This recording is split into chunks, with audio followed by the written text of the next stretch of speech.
Hey everyone, this is Amanda Elo'esh, and I am going to be sharing with you how to access your immortality, not just your spirit immortality, but your physical, your body temple immortality, the secret to immortality. Also, it is connected with the healing that we are being invited to do to heal the insanity that's happening on our planet right now, the insanity that is creating so much division, so much destruction to the environment, so much violence to our fellow humans. Basically, all that's kind of going wrong right now in the world is based on an insanity, a collective psychic insanity that we can heal. You can do something significant to change it, and I'm going to be sharing with you what that is. So this is all connected. Healing the planet and accessing your full immortality, spiritual, psychic, and physical. And I'll sum it all up by calling it ancestral reincorporation, which is a practice that was given to me by this sacred land. I am at Arroyo Bridge, which is the physical, beautiful home of the Church of Living Wisdom here in Forest Knolls, just a few minutes away from Spirit Rock in Marin County, California. And when I was moving here to this land, I made some time to make an offering to the land here and to make a prayer to be in a healing, balanced, respectful relationship with the land here. And when I went out to do that, before I could even bring the offerings out and start making the prayer, I got this powerful download, and it was everything got dumped in all at once, and I sat in just kind of gobsmacked and in awe for, I think it was a couple hours. I totally lost track of time. It didn't seem like that long, but several hours had passed by the time I got back, and a good deal of it was spent just kind of whoa, that's profound. So I try to put it in words that make sense to humans, and I'm going to try to do that for you right now. So I'm going to first talk about how it is that we can access, how is it that we could possibly be immortal? So many of us believe that our spirit is immortal. You know, it's the part of us that comes from Source, God, Goddess, Creator, everything that's greater than us, that wishes us well. And when we die, our spirit goes back and becomes one with that source. That's not too uncommon, and whether you believe in it or not, you've probably heard of it, and it's not a brand new concept. But our physical body goes through a mirror kind of experience. Can anyway. It's possible for it to. So if allowed to, if the physical body at the time of death, if the physical body is put back into the earth and allowed to compost and to be consumed by the little microorganisms and little insects and creepy crawlers that are in the earth, then we become a part of Mother Earth again. And the thing that happens in this lifetime as humans, we have our physical body and we have our infinite spiritual body, our limited physical form and our infinite spiritual form, and they are kind of glued together with our ego, our psyche, the psyche of the ego. And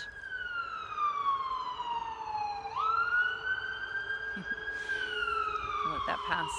So the ego is the way we identify. We have attachments, we have opinions, we have projections, and we define ourselves, our belief systems, all that's in the ego.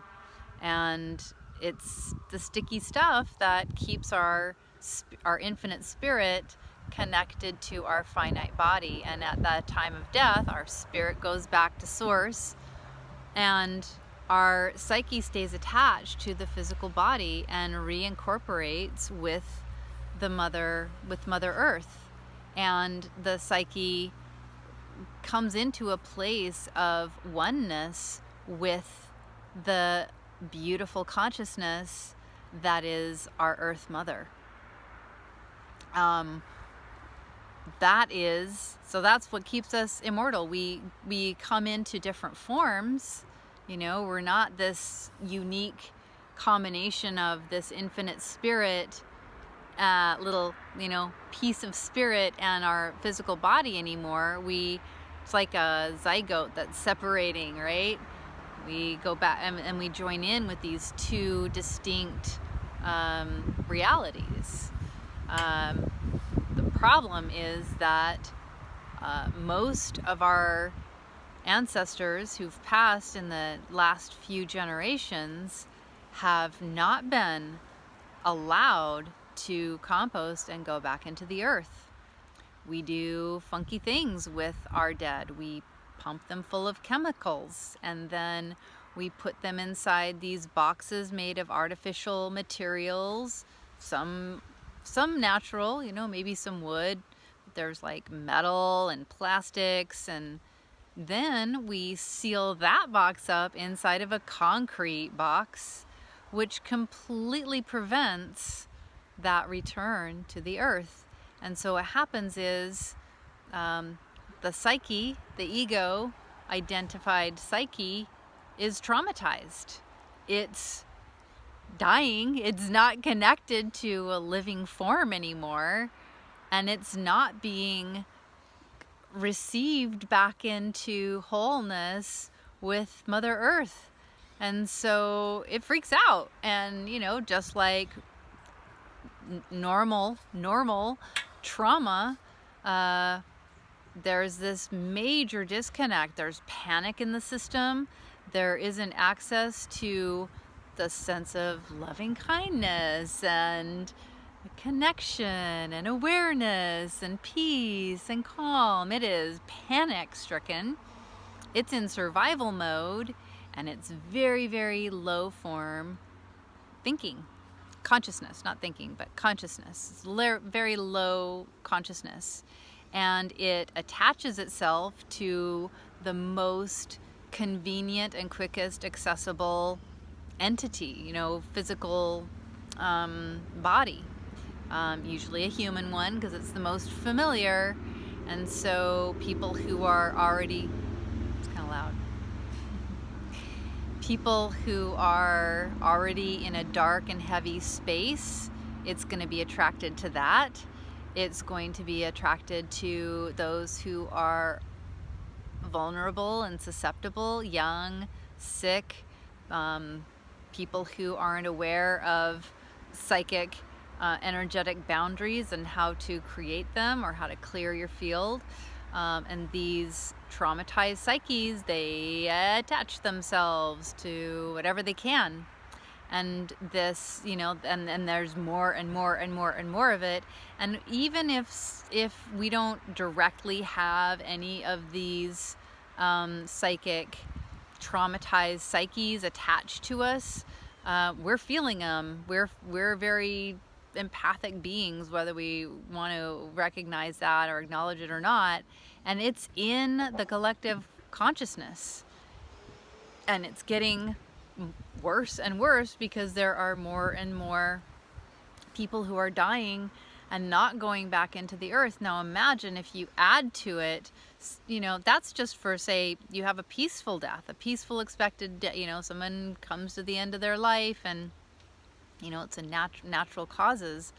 That's still going to create that traumatized psyche. Now, if the cause of death was also traumatizing, there's a whole bunch of other harsh psychic energy connected with that psyche as well. And so this continues and we get more and more of this traumatized psychic energy in our collective consciousness, and this is why we're seeing so much seemingly willful, unconscious destruction of all of the resources that give us life. It doesn't make any sense to, mine for a bunch of resources that bring us money but don't allow us to breathe clean air or drink clean water or eat healthy food, life-giving food. Like, what good is your money? Like, that doesn't make any sense. It's an insanity. And that insanity is directly, this is what I was shown by the land here, that in that disconnect, that massive, completely illogical blind spot is a direct result of this psychic trauma, that traumatized psyches that are accumulating day after day, thousands a day, more and more coming into the collective consciousness, the trauma. And so we have to start healing it. So they shared with me a ritual to heal that trauma, and they call it ancestral reincorporation. And the simplest form of it is that we make a conscious sacred relationship with a tree, specifically a tree, and ask that tree to adopt us and our ancestors, to make an offering to that tree and ask them to help us. And that tree then becomes, it is a perfect, tree. We are in this sacred relationship with nature, whether we recognize it or not. But we lose a lot of the benefits when we aren't aware and not actively engaged in this relationship. The trees are rooted into the earth, and they also reach up high and connect with source energy through the beautiful heights that they reach. And they are full of tiny hollow channels that distribute water and nutrients and electrical pulses that keep the tree alive. And the actual physical structure, and then the sentient, the sentience of these beings, these standing ones, the trees, they're perfect to help us. The exhale that they release is what gives us the air that we breathe, and when we exhale, we provide them with what they need to breathe.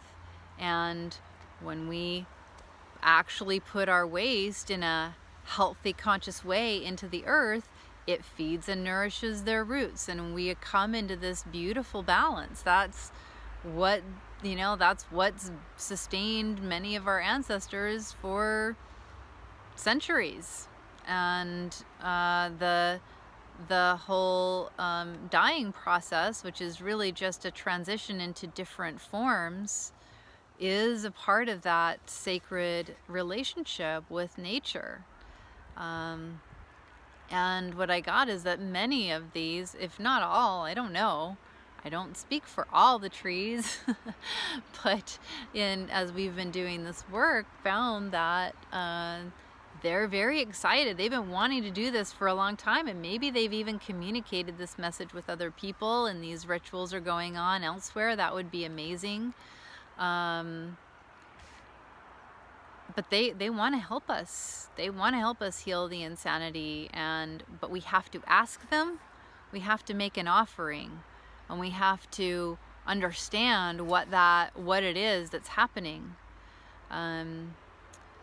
The offering could be anything. I am finding the inspiration to offer things that are representative of the ancestors that I'm asking for the healing for. So maybe herbs or seeds or medicine plants that my ancestors may have used. It's like I'm introducing the ancestors to the trees through the offering that I'm making to the trees.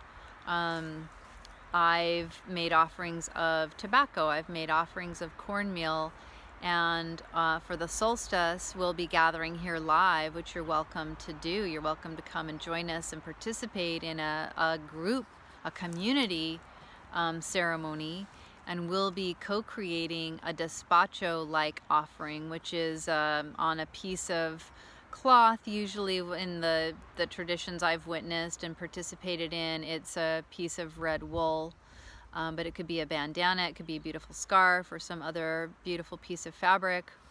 And then you create basically like a mandala out of beans, seeds, flowers, leaves, plant medicines, chocolate, sugar. It could be all different kinds of things. You want to be mindful that it's going into the earth. And tuning into, how do you make a relationship with any being, any sentient being, consent, get to understand, respect, have a loving, respectful approach. We're asking for some pretty major help, and to come with a really humble heart and a sincere prayer for asking for help, and an open mind to, have you ever listened to a tree before? It might be weird, but sometimes simply being curious and available creates the connection, and you can start getting messages. This is the work. I want to tune in and make sure I got all the elements. This is open source, so as I mentioned, I hope that other people have gotten this message and are doing these ceremonies. When I first got the download, I had this attachment to doing big group community ceremonies, and life got very busy, and I got caught up in other things and didn't have the resources and bandwidth and all that to put together a big community ceremony. And the message came in loud and strong again, like, hey, don't put this off until you can do it in a way that pleases your ego. It doesn't matter, like, just start doing it. If it's a humble individual offering, making a sincere prayer with a tree that wants to adopt you and help you and be a conduit to call the traumatized psyches of your ancestors back into the earth, just start doing it. Don't wait for some big, fantastic ceremony. Like, that's feeding your ego. We don't need that. We need to feed the trees and our ancestors and make that sacred relationship through our prayerful approach and get the work done. So if this resonates with you, please start doing it. I gave you the basic elements. You will likely develop a way of doing it that's different than how I'm doing it, and that's totally fine. In fact, one of the pieces that came through when I first got this message, this information, was that I don't have all the answers, and it is a community experience. Like, we all have, as many people as possible need to be doing this. And if there isn't anything else to do to be of help right now in a time when we need to be helping, there's a lot that we need to be doing to make corrections. This is one thing that you can do, no excuses. To make an offering, make a prayer, you can do this. Do it often, share it if you resonate with what I'm sharing and you feel the truth of this. Please share it with as many people as possible. Let them know what it's about, that it's about accessing your actual, real, full-on immortality of your physical body, and all parts of yourself get to be immortal when you do this practice. And the whole movement of putting our bodies into the earth in a way that allows them to be composted, that's next level. But right now we have a lot of catching up to do. We need to start returning these traumatized psyches back to their home, back to the mother, where they belong again. They become one. They come to peace. They come to rest.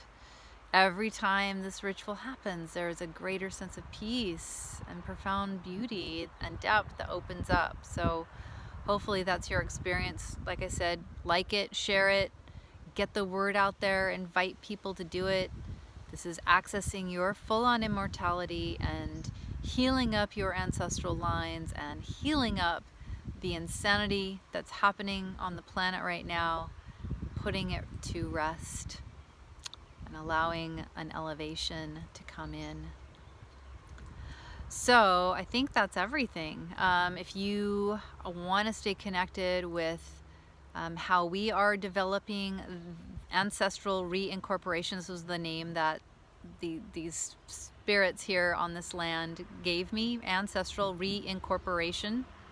If you want to stay connected with what's happening, what people are learning and doing, and share your stories, please stay connected with us, Church of Living Wisdom. We're the Church of Living Wisdom. Our website is livingwisdomchurch.org. On Facebook, we are Arroyo Bridge Community, Arroyo Bridge, ARROYO, Arroyo Bridge Community, which is the name of our beautiful home here in Forest Knolls. And on Instagram, we are, I think, Living Wisdom Church or Inalienable Sovereignty.